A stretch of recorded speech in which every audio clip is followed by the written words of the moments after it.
मेरी कहानी में आप सबका स्वागत है। गुरु का वचन। वृंदावन में एक संत रहते थे। वह बहुत ज्ञानी और बुद्धिमान संत थे। उनकी चर्चा बहुत दूर दूर तक थी। उनके पास बहुत दूर दूर से लोग अपने बालक को शिक्षा दिलाने के लिए वृंदावन में उनके पास में छोड़ जाते थे। वृंदावन में एक गरीब परिवार रहता था। उसका एक ही बेटा था और वह बहुत मंदबुद्धि था।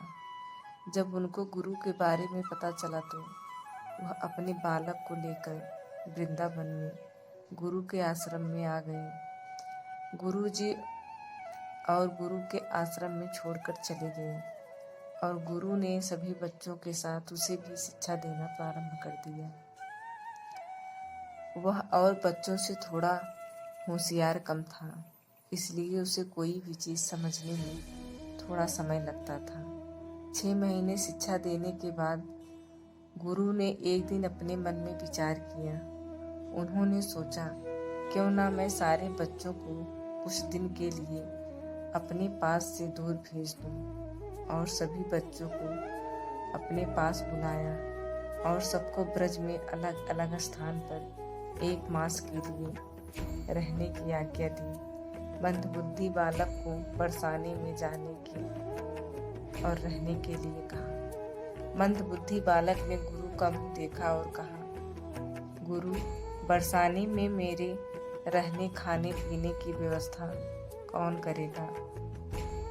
गुरु ने शिष्य को देखा और हंसकर कहा, राधा रानी करेंगी। कुछ दिन के बाद सभी बालक एक एक करके लौट आए, पर मंदबुद्धि बालक नहीं आया। गुरु को चिंता होने लगी। उन्होंने सोचा, 2 मास बीत गए और मंदबुद्धि बालक अभी तक क्यों नहीं आया। वह बालक से मिलने के लिए बरसाने चल पड़े।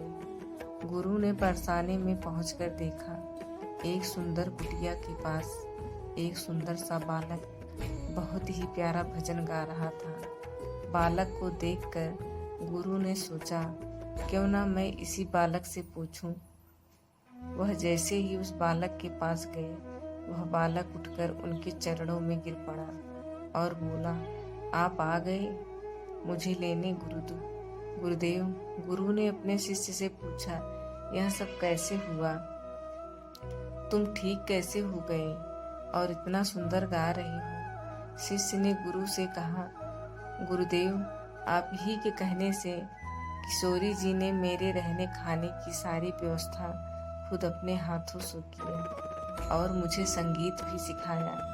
गुरुदेव ने शिष्य पर किशोरी जी की बरसती कृपा को देखकर बहुत प्रसन्न हुए और गुरुदेव अपने मन में सोचने लगे और बोले कि मेरी वचनों का मान रखते हुए किशोरी जी ने मेरे शिष्य को भोजन कराया और रहने की सारी व्यवस्था कर दी।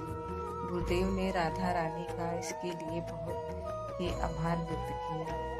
इसलिए कहते हैं, गुरु तो जीवन का मार्गदर्शक होता है, इसीलिए हमें उनकी बात को सुनना, समझना और मानना चाहिए। जीवन में अच्छी सीख देने के लिए सिर्फ 3 ही लोग मुख्य होते हैं, माता, पिता और गुरु। इसीलिए हमें इन तीनों को हमेशा उच्च स्थान अपने जीवन में देना चाहिए। माता पिता बिन प्यार कहाँ? माता पिता बिन प्यार अधूरा, गुरु बिन जीवन ज्ञान अधूरा।